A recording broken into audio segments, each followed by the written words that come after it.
বাংলাদেশের তিন দিকে হিন্দু প্রধান দেশ ভারত এবং একদিকে বৌদ্ধ প্রধান দেশ মায়ানমারের অবস্থান।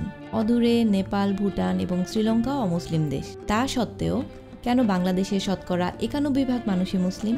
শুধু তাই নয়, জনসংখ্যার দিক থেকে বাংলাদেশ পৃথিবীর চতুর্থ বৃহৎ মুসলিম দেশ। ইন্দোনেশিয়া, পাকিস্তান এবং ভারতের পরেই এর অবস্থান।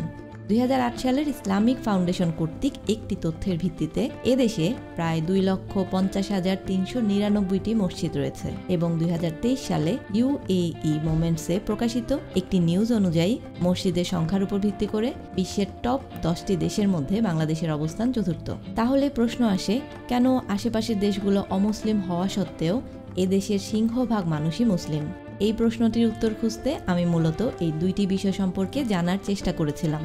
প্রথমত, ইসলাম কবে, কিভাবে এবং কাদের মাধ্যমে এই অঞ্চলে জায়গা করে নিল, এবং দ্বিতীয়ত, কিভাবে বা কেন সাংস্কৃতিক, সামাজিক এবং রাজনৈতিকভাবে এটি বাংলাদেশের প্রধান ধর্ম হয়ে উঠল।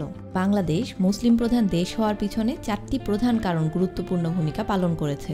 আরব বণিকদের বাণিজ্যের উদ্দেশ্যে এদেশে আগমন, দ্য বিউটি অফ ইসলাম, মুসলিম শাসকদের আধিপত্য বিস্তার এবং 1947-এর দেশভাগ ও বর্তমান বাংলাদেশের সাংবিধানিক প্রেক্ষাপট। চলুন প্রত্যেকটি কারণ সম্পর্কে বিস্তারিত জেনে নেওয়া যাক। আরব বণিকদের বাণিজ্যের উদ্দেশ্যে এদেশে আগমন। এ অঞ্চলের সাথে মুসলমানদের যোগাযোগ বহুদিনের, তবে ঠিক কবে কোনো মুসলমান সর্বপ্রথম এদেশে আগমন করেন তার সঠিক কোনো প্রমাণ পাওয়া যায়নি। আরবের মুসলমানরা প্রাচীনকাল থেকেই সাহসী নাবিক এবং বণিক হিসাবে প্রসিদ্ধ ছিল। সে সময়কার বেশ কিছু আরব ভূগোলবিদ তাদের গ্রন্থে আরব বণিকদের বাণিজ্য পথ বা বাণিজ্য সংক্রান্ত নানান বিষয়ের বর্ণনা দিয়েছেন। তাদের বিবরণে এমন এক দেশের কথা বলা হয়েছে যাকে আধুনিক গবেষকরা বাংলাদেশ বলে ধারণা করেন। পাশাপাশি তারা এমন কতগুলো বাণিজ্য কেন্দ্রের নাম উল্লেখ করেন যেগুলো বঙ্গোপসাগরের উপকূলবর্তী বাংলাদেশের বাণিজ্য কেন্দ্রের সাথে মিল পাওয়া যায়। সে সময় আরাকান, বর্তমানের মায়ানমারের রাখাইন প্রদেশ এবং চট্টগ্রামের সাথে তাদের বাণিজ্যের বেশ কিছু প্রমাণও পাওয়া যায়। রাজশাহী জেলার পাহাড়পুরে বৌদ্ধ স্তূপে প্রত্নতান্ত্রিক খনন কার্যের ফলে প্রাপ্ত